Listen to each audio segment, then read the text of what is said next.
नमस्कार अनि स्वागत छ समस्त शास्त्रप्रेमी जनलाई मेरो युट्युब च्यानल अमृत सापकोटामा। आजको यस श्रृङ्खलामा म हजुरहरू समक्ष श्रीमद् भागवत महापुराणको नवम स्कन्द अन्तर्गत अध्याय 14 को सारांश प्रस्तुत गर्न गइरहेको छु। यसरी सुखदेव स्वामीले राजा प्रेक्षितलाई श्रीमद् भागवत महापुराण सुनाउँदै जाने क्रममा राजा प्रेक्षित भन्नुहुन्छ, सुखदेव स्वामी, तपाईका मुखारबिन्दुबाट मैले धेरै श्रीमद् भागवत महापुराण का सामृत रूपान गर्दै आएको छु। मैले हजुरबाट धेरै कुराको ज्ञान लिने मौका पाएँ। अब भने मलाई जान्ने चाहना छ कि किन चन्द्रमाले गुरु बृहस्पतिकी पत्नी तारालाई हरण गरी र तारालाई हरण गरिसकेपछि के भयो, कस्तो पुत्र जन्मियो, पुत्रको नाम के राखियो, त्यो सुन्ने चाहना छ, बताइ बक्सियोस् भनेर सुखदेव स्वामी उपर राजा प्रेक्षितले सोधेपछि सुखदेव स्वामी भन्नुहुन्छ, राजन, अगाडि ब्रह्माबाट अत्रि ऋषि र उनी अत्रि ऋषिबाट चन्द्रमा उत्पन्न भएका थिए।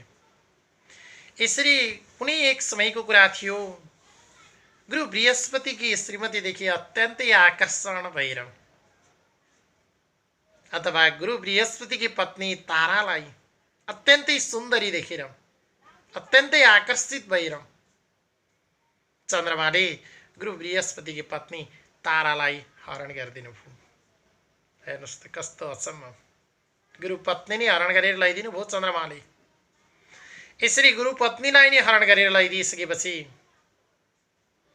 केही समय त चन्द्रमाले राख्नुभयो। यता गुरु बृहस्पति भन्नुहुन्छ, ओहो, मेरी श्रीमती हरण गरेर लैदिए चन्द्रमाले, लौ न कसरी फुत्काउनु पर्यो। यता गुरु बृहस्पतिलाई पनि साह्रै चिन्ता पर्यो, आफ्नै श्रीमती हरण गरेर लैदियो र गुरु बृहस्पतिले कसरी हुन्छ आफ्नो श्रीमती फिर्ता गर्नका लागि साराका सारालाई गुहार्नु भयो। र पछाडि ब्रह्माजी आएर चन्द्रमालाई हप्काइदिएपछि चन्द्रमाले अब ब्रह्माको वचनलाई पनि त मिथ्या गर्नु भएन भन्दै उनी बृहस्पतिकी पत्नी तारा, जुन आफूले हरण गरेर लगेर केही समय श्रीमती बनाइसक्नु भएको थियो, उहाँलाई फिर्ता गरिदिनु भयो। हेर्नुहोस् कस्तो अचम्मको कुरा। गुरु बृहस्पति बुढा पनि कस्ता रहेछन्, एउटाले हरण गरेर श्रीमती लैदिइसक्यो भनेपछि छोडेर भन्न नसक्ने, त्यही श्रीमती चाहिने, दहेरी हुन्छ, मलाई त्यही ल्याइदियो अरे।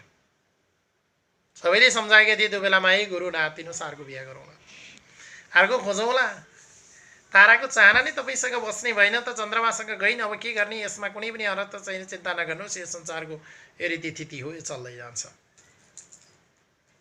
यसमा कुनै पनि नौलो मान्नुपर्ने छैन, तपाईँको पुनः विवाह गरौँला, किन चिन्ता भन्दा मलाई त्यही चाहियो, त्यही चाहियो, त्यही चाहियो, गुरु बृहस्पति भन्नुहुन्छ। ए बृहस्पति बुढा छोडेर बस्न पनि सकेन न, केही छिन पनि। हेर्नुहोस् त, उही बेलामा चलन चले रहेछ, एउटा श्रीमती अर्कोले च्याट पार्ने, एउटा श्रीमतीसित अर्को च्याट पार्दिने, अथवा पहिला जानेर आउने क्रम त उही बेला चले रहेछ। यसरी त्यस्ता धुरन्धर ब्राह्मण, त्यस्ता धुरन्धर व्यक्ति बृहस्पतिलाई छोडेर तारा चन्द्रमासँग भइ लगाइदिन्। केही समयपछि पछाडि ब्रह्मा आएर हप्काइदिए चन्द्रमालाई, तत् गुरुपत्नी लिएर आएर राख्छस्, यो जसरी हुन्छ त्यो फिर्ता गर, तैँले राख्ने अधिकार छैन गुरुपत्नीलाई, आफ्नै गुरुको पत्नीलाई लिएर आउँछस् त नाका होस्, तुरन्त फिर्ता गर अर्काको श्रीमती भनेपछि ब्रह्माका वचनलाई मिथ्या नगरिकन चन्द्रमाले तारालाई फिर्ता गरिदिनु भयो। त्यसपछि तारालाई फिर्ता गरिदिनु भयो। गुरु बृहस्पतिले पनि सहस्र स्वीकार गरे, ठिकै छ तारा, धन नै फर्केर आयो, धन नै मेरी तारा, मैले त कसरी हो कता कता आइडिया लगाएर मैले तिमीलाई पुनः प्राप्त गरेँ, ल बस। अब तारा र गुरु बृहस्पतिको सम्बन्ध पहिला जस्तो थियो त्यस्तै प्रगाढ बन्यो, सजिलै चल्न थाल्यो। त्यो कुनै पनि त उताबाट गएर आयो कि यताबाट आयो कि यस्तो भयो कि केही पनि कुरो चलेन, पहिला जस्तो थियो त्यस्तै सम्बन्धमा गुरु बृहस्पति र तारा बस्न थाल्नुभयो। तर यता चन्द्रमाले नै जुन भगाएर लगेका थिए तारा, त्यो बेलामा उनले उटपटाङ गरिसकेका थिए। त्यो बेलामा तारालाई गर्भिणी बनाएका थिए चन्द्रमाले, यसरी पेटमा बच्चा थियो। गुरु बृहस्पति समक्ष आउँदा पनि बच्चा छ। अब ताराको पेटमा बच्चा बढ्दै बढ्दै बढ्दै बढ्दै बढ्न थाल्यो, अनि ताराले भन्न थाले, पतिदेव अथवा मेरा बुढा बृहस्पति, तपाईं त स्वीकार गरिरहनु भएको छ, सहस्र रूपमा लिनुभएको छ, तर तपाईलाई यो थाहा छ कि छैन, मेरो पेटमा त चन्द्रमाको बच्चा छ नि भन्छन् ताराले बल्ल गुरु बृहस्पतिलाई अथवा आफ्ना पतिदेव बृहस्पतिलाई। त्यसैले बृहस्पति भन्छन् है त्यसो भने हल्ला नगर्नु, यो कुरो कसैलाई थाहा छ कि छैन? अब मलाई त थाहा भयो भयो, अब चन्द्रमा जुन दुष्टै गरेको थियो अथवा कपटी चन्द्रमा थियो उसलाई पनि त थाहा छ नै छ, तर अरू कसैलाई थाहा छ कि छैन? अरू कसैलाई भनाइछस् कि छैनस्? अनि बृहस्पतिले आफ्नो श्रीमती तारालाई सोध्छन्। ताराले भन्छन् कसैलाई भनेकी छैन, हजुरलाई थाहा छ। अनि जुन केही समयका लागि भए पनि मैले जुन पति बनाएकी थिएँ चन्द्रमा, उनलाई थाहा छ, अरू कसैलाई थाहा छैन, हामी तीनजना बाहेक। त्यसै गुरु बृहस्पति भन्नुहुन्छ त्यसो भने चुप लाएर बस, अब यो पेटको बच्चा फाल्नु हुँदैन, त चुप लाएर बस। अरू कसैले सोध्यो भने बच्चा त मेरै हो भन्छु, मै स्वीकार गर्छु। हेर्नुहोस् त बृहस्पति बुढाको बुद्धि, अर्काले लैसकेको श्रीमती छ, त्यही पनि अर्काको बच्चा चन्द्रमाको बच्चा पेटमा छ, आफ्नै शिष्य चन्द्रमाको बच्चा पेटमा छ भने गुरु बृहस्पतिलाई थाहा छ, तर उनले तारालाई त्याग्न चाहेनन्। अब यो कुराबाट एकातिर त अनर्थ लाग्छ नि, तर अर्कोतिर श्रीमान श्रीमती बिचमा कति प्यार रहेछ, कति सम्बन्ध रहेछ, अथवा कति मजबुत प्यार एक अर्कोमा देखाउँदा रहेछन् गुरु बृहस्पतिले श्रीमतीलाई गर्दा रहेछन् भन्ने कुरो पनि जानिन्छ। त्यो बाटो अर्कै भयो। त्यस पछाडि पेटमा बच्चा छ चन्द्रमाको, उनलाई थाहा भयो। उनले भने ल कसैलाई पनि हल्ला खल्ला नगर, म मेरै हो भन्छु, अरूलाई भनिदिन्छु, बच्चा जन्मिन्छ, न्वारण गर्छु, समय बित्दै जान्छ, व्रत बन्द गर्छु, विवाहादि कर्म गर्छु, छोरो मेरै हो, तिम्रो मेरै हो, ल कहीँ पनि नभन तारा भन्छ नि बुढा बृहस्पति। त्यसपछि तारा ल ठिक छ, हजुरले यसरी सहज स्वीकार गरिदिनुहुन्छ भने त ठिकै छ, केही छैन, आखिर बच्चा त चन्द्रमाको, हामीलाई थाहा त भयो भयो, अत्र म हजुर के हो भनिदिन्छु। यता ताराले गुरु बृहस्पतिकै गर्भ हो भन्न थालिन्, बृहस्पतिले पनि हो मेरै हो भन्न थाले। यसरी समाजमा त गाई कुरा चल्यो है, गर्भवती छ अरे एकचोटि त गयो के उतैको कुरा हो त्यो, के हो फलानी त फलानीसित लसपस अरे भनेर आज पनि कुरा चल्छन् नि। त्यो त उही बेला चल्दो रहेछ, उही बेलादेखि आएको चलन रहेछ। अनि आज किन नहोस्, कलियुगमा मानिसले कसरी पो मन थाम्न सकुन्न। अनि यस पछाडि समय बित्दै गयो, अरूले सोध्छन् गाई कुरो चल्छन्, के हो कसको भनेपछि ताराले होइन मेरै बुढा बृहस्पति बुढाकै हो यो त भन्छन्। उता बृहस्पतिले होइन होइन चन्द्रमासित जाँदा केही भएको होइन, केही दिन उनी त घुम्न पो गइकिन मन त ल्याएको पनि फिर्ता गरेर, श्रीमती त मेरै हो नि, गर्भ पनि मेरै हो भन्छन् बृहस्पति बुढा। मास पुग्यो, बच्चा जन्मियो, बच्चा अत्यन्तै राम्रो अत्यन्तै रूपले बढेको बच्चा जन्मिसकेपछि साराका सारा प्रज्ञमान हुने, मतलब उसको रूपले सबै आकर्षित हुने किसिमको बच्चा जन्मियो, साह्रै राम्रो। उसको सौन्दर्यताको वर्णन गरी साध्यै भएन र बच्चाको नाम बुध राखियो। यसरी बच्चाको नाम बुध राखिसकेपछि उता चन्द्रमाले त आफ्नै गुरु पत्नी तारालाई हरण गरी ल्याएका थिए। पहिला त उनले पनि थाहा पाए ताराबाट बच्चा जन्मियो रे। त्यस पछाडि चन्द्रमा त अब उठपट्याङ गर्न त सिपालु, अत्यन्तै कपटी। अनि उनले मनन गरी यसो अब मास त उनले गर्न थाले, महिना गर्न थाले, मबाट फिर्ता भएको त धेरै समय भएकै छैन, मैले यहीँ छँदा मैले त गर्भिणी बनाइसकेको थिएँ, त्यो पेटमा रहेको बच्चा पक्कै पनि मेरो हो। ठिक छ, गुरु बृहस्पतिले आफ्नो श्रीमती तारालाई फिर्ता गरे त लैलै म तारालाई त दिएँ, तर उनको पेटमा बसेको गर्भ मेरो थियो, त्यसकारण म त्यो बच्चा फिर्ता गरेर लिएर आउँछु भने फेरि चन्द्रमा उडेर बृहस्पतिकोमा पुगे। त्यस पछाडि बृहस्पति समक्ष आइसकेपछि भन्छन् है बृहस्पति बुढा गुरु, तिमीले श्रीमती त फिर्ता गरेर ल्याऊ, तर त्यो श्रीमतीको पेटमा जुन बच्चा थियो त्यो बच्चा मेरो हो, अब तिमीले फिर्ता गर्ने कि नगर्ने? ठिक छ, तारालाई राख र बच्चा फिर्ता देऊ, बुधलाई फिर्ता देऊ, म लिएर जान्छु भन्छन् चन्द्रमा। बृहस्पति भन्छ देन्न, तारो कि मेरो हो, तेरो भने प्रमाण के छ भन्छ। उता चन्द्रमाले भन्छन् ल मास गर्न, कहिलेबाट तिमीले लिएर आऊ र कति समय मसँग रहिन्, त्यस कारणले साराका सारा प्रमाण छ, अनुहारै र मसँग मिल्छ, तिमीसँग मिल्दैन, मैले लिएर गएको थिएँ, तिमीले फिर्ता त गर्यौ, ठिक छ श्रीमती राख, बच्चा मलाई देऊ। चन्द्रमा र बृहस्पति बिचमा टकराव सुरु हुन्छ। बृहस्पति भन्छन् मेरो हो, चन्द्रमा भन्छन् मेरो हो। अब त्यस पछाडि साराका सारा त्यहाँ जुटियो। ब्रह्माजी पनि आउनुभयो, कलह बढिराखेको थियो। त्यस पछाडि त्यहाँ विवाद मिलाउनको लागि तारालाई सोधिन्छ, बृहस्पतिलाई सोद्धा कसको हो बृहस्पति भन्दा मेरै हो भनिदिन्छन् बृहस्पतिले। फेरि चन्द्रमालाई सोधिन्छ कसको हो त भन बच्चन भन्दा मेरै हो। फर्काएर ल्याएको कति भयो मास्कन, मैले त लिएर गएको बेलामा तारा लगेर भिडियो बनाइसकेको थिएँ, त्यस कारण बच्चा मेरो हो। चन्द्रमा एकातिर भन्छन्, बृहस्पति मेरो हो भन्छन्। अब यी दुईटाबाट कुरा सुनेर अब समाधान आउनेवाला छैन। त्यस पछाडि तारालाई बोलाएर सोध्यो, के हो त तारालाई, साँचो साँचो बोल, हो तिमीले गल्ती गरेकी हौ। तिमी गुरु बृहस्पतिको श्रीमती भएर पनि उनैका शिष्य जुन चन्द्रमा थियो उसँग गयौ, केही समय बस्यौ, त्यो ठिक छ। आज गुरु बृहस्पतिले स्वीकार गरे तिमी बृहस्पतिको श्रीमती हौ। तर अब यो कुरा साँचो बोल कि बुध जुन तिम्रो बच्चा जन्मिसकेको छ, आज तिम्रो अगाडि बच्चा छ, यो बच्चा वास्तवमा कसको हो, कोबाट बस्यो भनेर सोधिसकेपछि ताराले भन्छन्, अब साँचो साँचो नै बोल्ने हो भने प्रभु साँचो साँचो बोल्छु, कुनै पनि अमिथ्या नहोस्, बच्चा चन्द्रमाकै हो। जान्दैन हेर्नुहोस् तारा तुष्टै रहेछन्। तारा पनि आइसकेपछि मेरै बुढा बृहस्पतिको त भन्नुपर्छ नि। उही बेला जहाँ म बिठेँ हेर्नको लागि पहिला गएका थिएँ, त्यही बेला बोकेर आएको भणी हो भनिदिन्छ नि, चन्द्रमाकै हो भनिदिनु हेर्नुहोस्। ओहो, साराका सारा चकित, वास्तविक रहस्य खुल्यो। त्यति हेरेर खुलिसकेपछि गुरु बृहस्पतिले भन्छ, म त छोड्दिनँ, श्रीमती त मेरै हो, बच्चा चन्द्रमाको छ भने लैजाओस्, श्रीमती त मेरै हो भन्छन् गुरु बृहस्पति। बृहस्पति पनि पट्ट मर्का रहेछन्, लैजाऊ भनेर पठाउन नसक्ने हेर्नुहोस्। लैजा म अर्को ल्याउँछु पनि भन्दैन है बृहस्पति बडो। त्यो चन्द्रमा पनि उस्तै फेरि त्यही चाहिँ फिर्ता अरे ल्याइसक्यो त जन्मी, अब के टाउको दुखाइ थियो त्यो, म अर्को विवाह गर्छु, अर्कोतिरबाट सन्तान जन्माउँछु भन्ने चाहँदैन। एउटाले पनि छोडेर चन्द्रमा पनि छोड्नेवाला छैन, बृहस्पति पनि छोड्नेवाला छैन, सारा सारा चकित परे। त्यस पछाडि एउटा यस्तो निर्णय गरियो कि ठिक छ, पेटमा बसेको बच्चा चन्द्रमाको हो भने चन्द्रमाले बच्चा लान पाउने, श्रीमती गुरु बृहस्पतिसँगै रहने हुन्छ कि हुँदैन भनिसकेपछि चन्द्रमाले नि बच्चा पाए, फुरुङ्ग भए, हुन्छ ल ठिक छ म बच्चा लान्छु।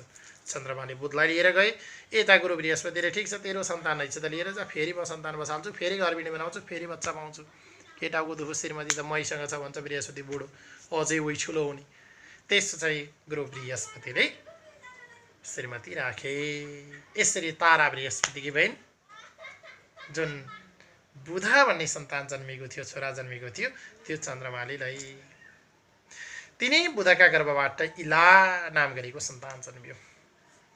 योभन्दा अघिल्लो अध्यायमा आइसक्यो नि, जुन शिकार खेल्न गएको बेलामा स्त्री भएका थिए र उनलाई पछि सुदुम्न भनेर अथवा सुदुम्न भनेर नाम राखिएको थियो र जङ्गलमा जाने क्रममा उनी सुदुम्न स्त्री बनेका थिए।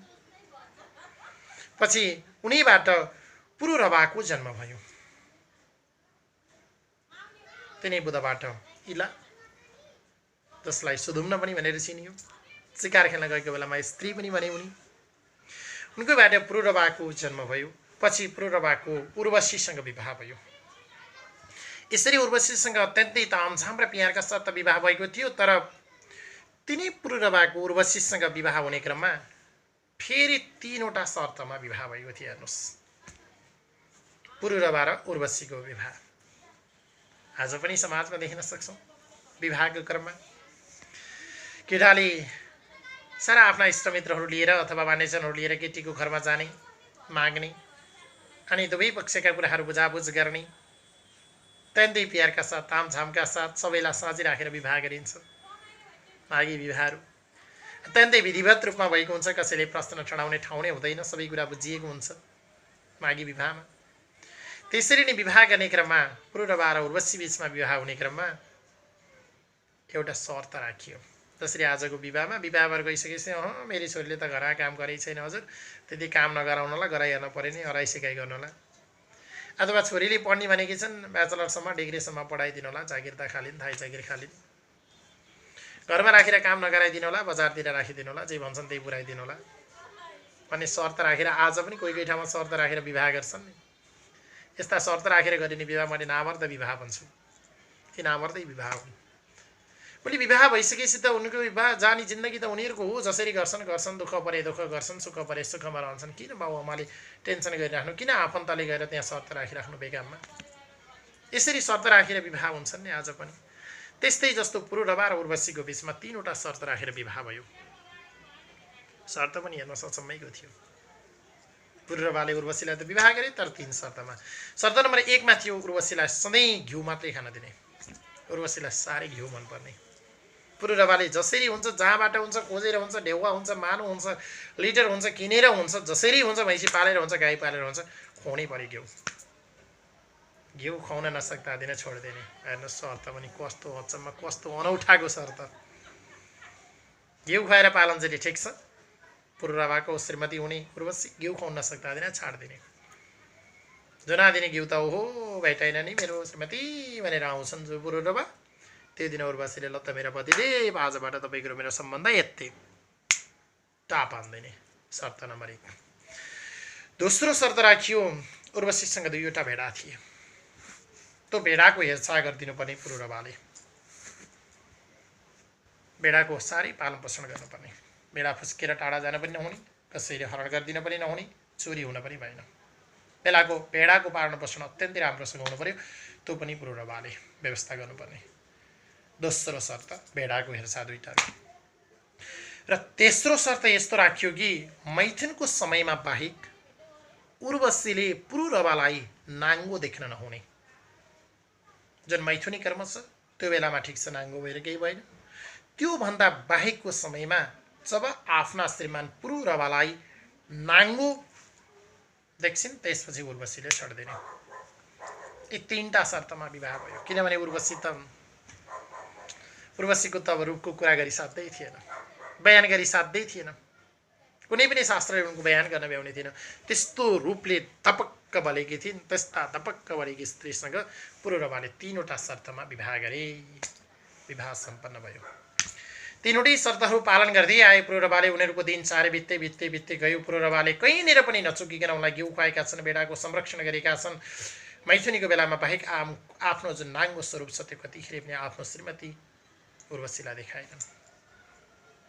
यी 3वटा शर्त छन् भने साराका सारालाई थाहा भयो। त्यस पछाडि यो 3वटाको शर्त हो भन्ने कुरा स्वर्गका राजा इन्द्रलाई पनि थाहा भयो। स्वयं इन्द्रजीलाई पनि यो रिस थियो कि उर्वशीको विवाह पुरुरवासँग भयो भनेर। किनभने इन्द्रले उही बेला पनि आँखा लगाएका थिए, अथवा राम्रो वस्तुप्रति इन्द्रले पनि आँखा लगाउँदै छोड्ने थिएनन्। यसको मतलब किनभने राम्रो मान्छे देख्यो भने त आज पनि मन त खटक्क सबैले गर्छन् नि, सबैले राम्रो चाहन्छन्। आज पनि आफ्नो बसमा दिन चाहन्छन्। राम्रो केटा रहेछ भने हो यस्तोलाई छोरी दिन पाए, मेरो नातिन दिन पाए, भान्जी दिन पाए भनेका हुन्छन्। अनि राम्रै कहीँ छोरी मान्छे रहेछ भने हो मेरो छोराको, नातिको, भान्जाको, भतिजाको यससँग विवाह गरिदिन पाए कति सुखी हुन्थ्यो। आज पनि त्यो कुरा चल्छ। र इन्द्रले पनि राम्रो वस्तु त छोड्ने थिएन। ओहो, यिनीहरूको यस्तो प्यार, यस्ता शर्तमा विवाह, हेर्छु तिमीहरूका शर्त भनेर एक दिन रातको समय थियो। इन्द्रले आफ्ना साराका सारा गणर अथवा गन्धर्वहरूलाई, आफ्ना गन्धर्वहरूलाई बोलाएर लजाऊ। उर्वशी र पुरुरवा जहाँ बसेका छन् त्यसको नजिकै एउटा गोठमा भेडा बाँधिएको छ। रातको समयमा ती भेडा चोरेर लिएर आऊ भनेर आफ्ना गन्धर्वलाई इन्द्रले पठाउनु भयो। इन्द्रको चाहना पनि ती 2टालाई फटाउनु नै थियो, उर्वशी र पुरुरवालाई। किनभने उनीहरूको त अत्यन्तै प्यारका साथ चलेको जोडी थियो। शर्तमा राखे पनि अत्यन्तै प्यारका साथ गइरहेको थियो। पुरुरवाले आफ्नो शर्तमा कहीँनिर पनि चुकेका थिएनन्। साराका साराका लागि उनीहरू उदाहरणीय बनेका थिए। त्यो उदाहरणीय बनेको स्वयं इन्द्रजीले पनि देख्न चाहनु भएन। आखिर राम्रो काम त कसैले पनि देख्न चाहँदैन क्या। जहाँ हुन्छ विरोधै हुन्छ। हेर्नुहोस्, जहाँ हुन्छ बिगार्ने नै हुन्छन् सबै। राम्रा कामका पक्षमा कोही पनि छैन। अर्काले राम्रो गर्यो भने त आफू तल परियो भने भत्काउन, बिगार्न, उल्टा र पल्टा लाउन सबै कसैले। हिजो उही बेलामा थियो भने आज यी जमाना त सामान्य हुन्।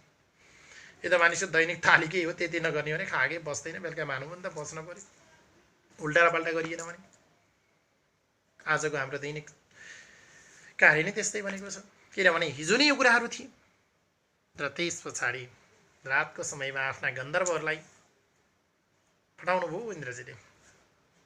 यता पुरुरवा र जुन उर्वशीको जुन विवाह भएको थियो, अथवा विवाह त पहिले शर्तमा भइसकेको भयो। उनीहरू आनन्द कोठामा बसिरहेका थिए। रातको समयमा श्रीमान र श्रीमती मस्त निद्रामा थिए। त्यस पछाडि गोठमा डेङ डेङ आवाज आयो। किनभने इन्द्रका गन्धर्वहरू त्यहाँ आए। आइसकेर भेडा फुकाउन थाले। भेडाको आवाज आयो, भ्या भ्या गरी भेडो कराइदिन थाल्यो। त्यस पछाडि उर्वशी भन्छन्, ओहो लौ न नि कसले भेडा चोर्न थाल्यो। पुरूरवा मेरा पतिदेव गइबक्सियोस्, भेडा बचाइ बक्सियोस्। त्यस पछाडि यता उनीहरू रातको समय थियो, सँगै थिए। मैथुनको बेला भएको थियो। उर्वशी र पुरूरवा सँगै थिए। मैथुनको समयमा उनीहरू व्यस्त थिए। त्यही बेलामा गोठमा भेडाको आवाज आयो र च्याट्ट त्यो कार्यलाई छोडेर पुरूरवा दौडिँदै गोठमा भेडा लिन गए। भेडा लिन जाने क्रममा सबै इन्द्रको लीला थियो। भेडा बाहिरी प्राङ्गणमा निकालिसकिएको थियो अथवा गोठको प्राङ्गणमा आँगनमा आइसकेको थियो। त्यस पछाडि गोठको आँगनमा चटक्क भेडालाई छोडेर इन्द्रका गन्धर्वहरू त्यहाँबाट भागे, खुले लम्ठोगे। रातको समयमा चोर आयो, चोर्न थाल्यो। साहुले थाहा पायो भने त चोरले जसरी पनि छोड्नु पर्यो, एउटा एउटा निशानी छोडेर त भाग्नै पर्यो। टोपी भए पनि छोड्नु पर्यो, खुट्टो जुत्ता फुत्की पनि छोड्नु पर्यो, चप्पल फुत्की पनि छोड्नु पर्यो, भाग्न त परिहाल्यो। त्यस पछाडि गन्धर्वहरू प्राङ्गणमा अथवा आँगनमै भेडा छोडेर भागे। त्यस पछाडि आँगनमा भेटेका भेडालाई च्याप समातेर पुरूरवाले लिएर बाँध्नका लागि आँटेका मात्रै थिए। त्यही बेलामा इन्द्रको लीला थियो। इन्द्रले साराका सारा शक्ति खिचेर बिजुली चम्काइदिनु भयो। हेर्नुहोस् त, आज त मेघको अधिकार आज पनि इन्द्र भगवानलाई छ। बिजुली चम्काइदिनु भएको थियो। यता उर्वशीले आफ्नो कोठाबाट निक्लेर यसो वार्तालीमा बसेर तल हेर्दै थिए। वार्तालीमा बसेर तल हेरिरहेको बेलामा आँगनमा भेडा छोप्न गएका जुन पुरूरवा थिए उनलाई त नाङ्गै पो देख्छन्। किनभने यता मैथिलीको बेला थियो, त्यही बेला छोडेर भागेका थिए उनी। यसो हेर्दा त नाङ्गो अवतार छ। बिजुली चम्कियो। सर्र उज्यालोमा उर्वशीले आफ्ना पतिलाई प्राङ्गणमा अथवा आँगनमा नाङ्गे अवस्थामा देखिन्।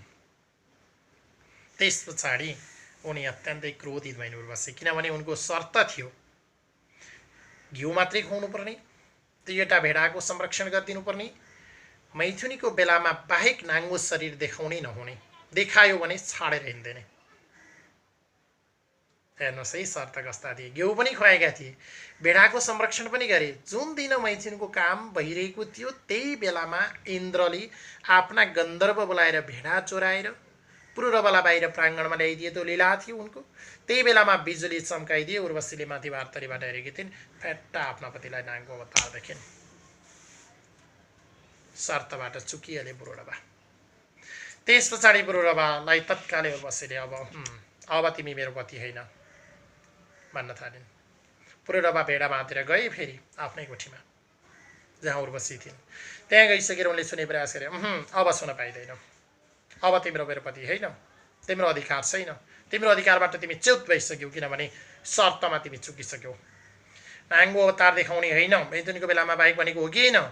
अहिले प्राङ्गणमा किन गएको नाङ्गे?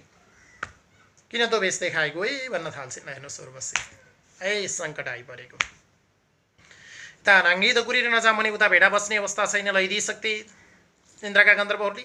बल्ल बल्ल त गएर भेडा बचाएर ल्यायो घाँटी। त्यस्तो आपत परेको बेलामा हो नि त श्रीमती भन्दा पनि त आपत परोस् या नपरोस्, शर्त भनेको शर्त हो, शर्तमा चुक्नु हुँदैन। सही अवस्थामा शर्त मान्ने अनि आफूलाई अप्ठ्यारो पऱ्यो भने शर्त छोड्ने। शर्त भनेको त्यो होइन, शर्त भनेको शर्त नै हो, सधैँ लागु हुन्छ। तिमीले त्यो बेलामा निक्लेर कपडा लाएर भेडा लिन जान के हुन्थ्यो?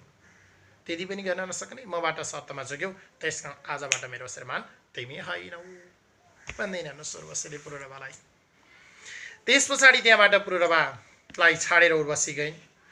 पछाडि पुरूरवा र उर्वशीको अब सम्बन्ध त टाढिहाल्यो र कुनै एक समयको कुरा थियो। फेरि उनी पुरूरवा घुम्दै घुम्दै घुम्दै कुरुक्षेत्र भन्ने ठाउँमा पुगेका थिए। उहाँ जाँदा उनको उर्वशीसँग भेट हुन्छ।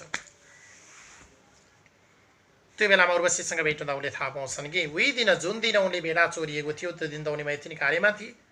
त्यो बेलामा गर्भ रहेको रहेछ, गर्भधारण गरेकी थिइन् उर्वशीले। त्यो थाहा पनि उनी पुरूरवाले त्यही कुरुक्षेत्रमा थाहा पाए।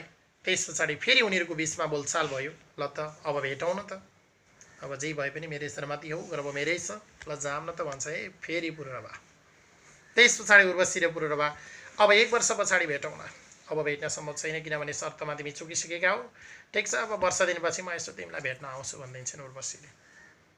र पुरूरवा र उर्वशी त्यहाँबाट पुनः छुटिन्छन्। हेर्नुहोस्, यस कथाबाट थाहा पाउन सकिन्छ कि हामी कहिले पनि शर्तमा चुक्नु हुँदैन। शर्तमा चुक्नु जस्तो जीवनमा अन्यथा तर अनर्थ केही पनि हुन सक्दैन।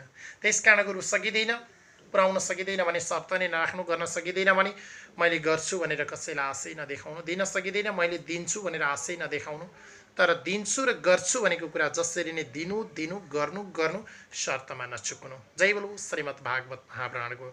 जय बोलो श्रीमद् भागवत महापुराण नवम स्कन्धको। ओम नमो भगवते वासुदेवाय नमः।